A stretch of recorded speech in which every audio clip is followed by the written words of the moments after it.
Hello, everyone. This is Scott Gruher with another session of the SBI Revenue Help Desk.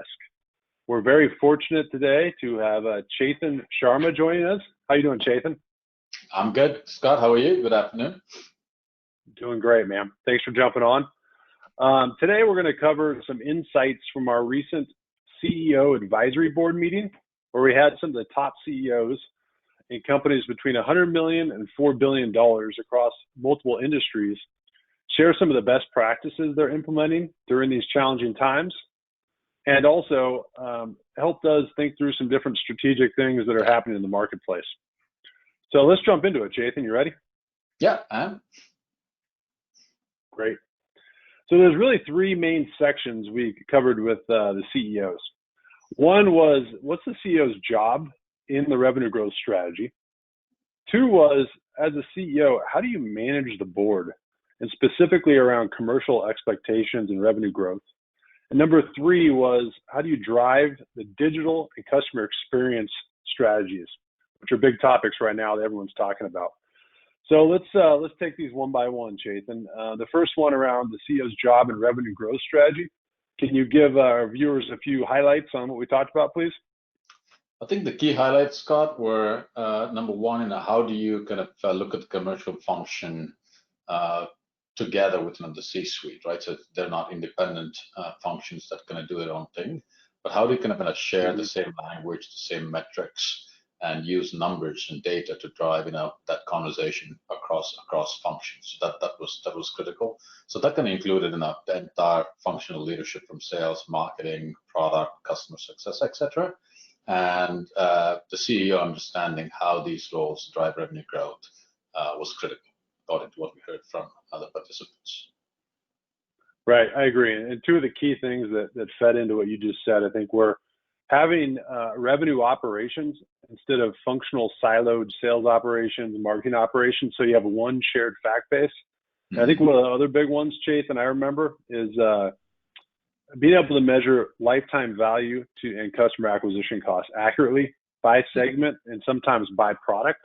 It's a great metric for making resource allocation decisions. Absolutely. I think that was echoed by pretty much every CEO in there saying, we need to know the CAC to LTV ratio at a very detailed level, not to drive the business. Absolutely. Right. Great. All right. Well, the second one we talked about was managing the board's expectations, which, as you can imagine, is a very polarizing topic there and provocative one. So maybe give the audience some highlights on that one, please. I think the highlights there, Scott, were number one, given the uncertain economic environment, everyone's going through planning, replanning, and then replanning some more, right? And that creates a need to communicate, better and communicate often with the board. So what we heard from the CEOs was, as we talked about earlier, having a common set of metrics that you first of all agree internally and take to the board is important. Updating them regularly, and as they said in the conversations, sharing the news, the bad news, the good news early enough so that there are no surprises during board meetings was another one. And I think the third key thing there was also transparency, right? So have a good grip on all the key go-to-market metrics so that there are no surprises. So if you know that your top to sales funnel is not doing too well, you can kind of expect that the revenue is not going to show up the way you expected, right? So kind of share those early indicators or the leading indicators quickly enough and early enough so that you don't end up with surprises, which was a big message that came across. Right. Yeah, absolutely. Well said. And then the last topic was around driving the digital and customer experience strategies. And really, a lot of the CEOs mentioned this topic. We probably could have talked about it for 2 days, but we covered it.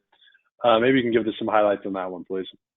I think the key highlights, Scott, there were, first of all, you cannot just take what you have and just kind of think about digitizing something you already have. So it's more around, hey, let's kind of take a blank sheet or blank page approach to thinking about digital.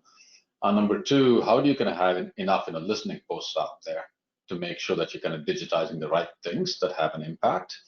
And I think just from a customer success, customer experience perspective, how do you use digital to kind of react to the new virtual ways of working and buying and selling, etc.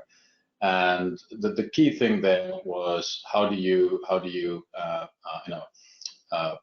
think about the buyer journey, the customer journey, and how do you kind of have different functions being responsible for that, and rethinking the entire digital environment, right, in terms of how you interact with your customers. Mm-hmm. So those are some of the key things that we heard there. Yeah, agreed. And one thing that struck me is every CEO said that their buying process and the whole customer experience has changed in the last 5 months, which makes a lot of sense. But you kind of have to go back to that first before you can determine how to digitize it, right? And everyone's reevaluating that because of the times. So great. Yeah. Well said, Chethan. Appreciate the insights, and I'm sure our audience does as well. That's all the time we have for today. So thanks for joining the SBI Revenue Help Desk, and I hope you found this insightful. I did. Thank you, Scott. Thanks for your time.